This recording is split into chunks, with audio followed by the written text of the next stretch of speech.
रिंकी झा जी, राधे राधे। राधे राधे महाराज जी, आपके चरणों में कोटि कोटि प्रणाम। महाराज जी, संसार जीवन में हर मनुष्य को लगता है कि वो जो कर रहा है वो उचित है। धर्म के हिसाब से क्या सही है, ये ज्ञान मनुष्य को कैसे हो? शास्त्र तस्मात् शास्त्रम प्रमाणम ते कार्या कार्यो व्यवस्थित हो। भगवान ने गीता जी में कहा है कि क्या कार्य है और क्या कार्य, इसके लिए शास्त्र ज्ञान होना अनिवार्य है। अब शास्त्रों का तो ज्ञान है नहीं, तो संतों का संग करे। जो भगवत प्रेमी महात्मा जन है वो शास्त्रों की सार बात बता देते हैं। और हम आपको एक सार बात बता दें कि धर्म और अधर्म को किसी से पूछने की जरूरत नहीं। अगर गौर से आप देखो तो जब आप गलत करना चाहोगे तो आपके अंदर एक आवाज आती है कि आप गलत कर रहे हैं, वो भगवान की होती है, सबके अंदर आती है। जैसे गलत कुछ भी कर रहे हैं या करने जा रहे हैं तो आपके अंदर एक हल्की सी जलन होगी और बात है ये गलत है। अगर आप वो बात मान लो तो आपको गलती होगी ही नहीं। अज्ञान के द्वारा जितनी वृत्तियां वो सब नष्ट हो जाएं, क्योंकि वो भगवान स्वयं बोलते हैं। सबको ऐसा अनुभव होता है ना, जब हम कोई भी छोटी सी छोटी गलती करने जा रहे होंगे, हमें पता हो या ना पता हो, तो हमारे अंदर से एक आवाज आती है, क्योंकि हृदय में भगवान बैठे हैं। ये गलत है, फंस जाओगे, दुख भोगोगे, ये बहुत गलत है। लेकिन मन बहुत प्रबल होता है, कहता है कुछ नहीं। आप बिल्कुल सही बोल रहे हैं महाराज। हाँ, मन वो कहता है ना कि नहीं नहीं कुछ नहीं होने वाला है। और फिर जब फंस जाता है तब कहता है यार मेरे अंदर बात आई थी कि यार ना करो, पर मैं माना नहीं वैसा। तो हमें लगता है कि शास्त्रों तक पहुंच हमारी है नहीं और सबको संत संग मिलता नहीं, तो अगर अपने हृदय के भगवान की बात माने। पर मन और भगवान की अलग अलग होती बात।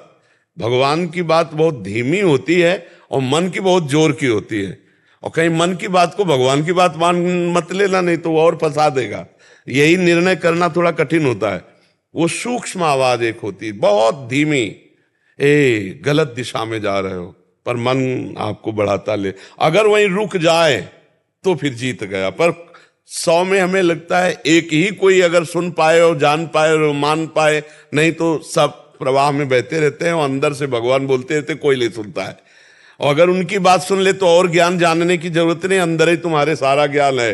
वो अपने आप एक बात मान लोगे तो 2 बात मानने की सामर्थ्य आ जाएगी, 2 बात मान लोगे तो 100 बात मानने की सामर्थ्य आ जाएगी, और एक बात की अवहेलना करोगे तो सब बातों की अवहेलना होती चली जा रही। हम लोग अवहेलना वाली लाइन में खड़े हैं, मानने वाली लाइन में नहीं खड़े। तो अब फिर इसके लिए हमें बाहर जाना पड़ता है। अंदर के भगवान की बात ना माने तो फिर शास्त्र की बात और संतों की बात, यार संत कह रहे नरक भोगना पड़ेगा और बार बार वो कह रहे थे तो हमको डरना चाहिए, हम मान ले। मन की बात माने तो नरक पहुंचा दे। ये ऐसा गलत सहयोगी हमारा है सहयोगी हमारा सहयोगी है, क्योंकि अगर वो सहयोग ना करता तो यहां भी नहीं आते। अब सहयोग कर रहा है वो, अगर सही सहयोग ना करे तो यहां नहीं आप बैठते। पर गलत सहयोग उसका जो है वो बहुत खतरनाक है।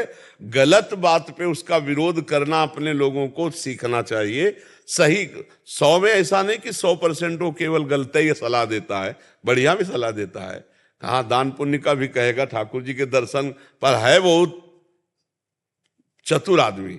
वो आपको थोड़ा सा सपोर्ट दे के फिर अपना सपोर्ट चाहता है, और वो जो करवाता है तो सब लोग जान लो क्या करवाता है। सबका हृदय और सबका मन है कि अगर मन वाली रजिस्ट्री खुल जाए कि देखो भैया क्या क्या कमाया है, तो लगे कितना गंदा आदमी। और हम सब वो ऐसे ही है, ऊपर से ऐसे। ये तो भगवान कहते हैं भगवान ने क्या किया? अरे भगवान ने बड़ी कृपा की, बचपन से लेके अभी तक की देखो, अगर पूरा हिसाब हो जाए तो क्या हो जाए। सोचो, बचपन से अभी तक की जो हमने गलतियां की, उनमें से एक गलती का है कि पूरे जीवन जेल काटने हो गए, पूरे जीवन। और भगवान ने सब छुपा दिया, सब बचा दिया। अब तो चल दे भगवान की तरफ। अब तो एहसान मानो भगवान का, मनुष्य जन्म दिया, सब व्यवस्था दी, और हम गलती पे गलती कर रहे हैं। वो कृपा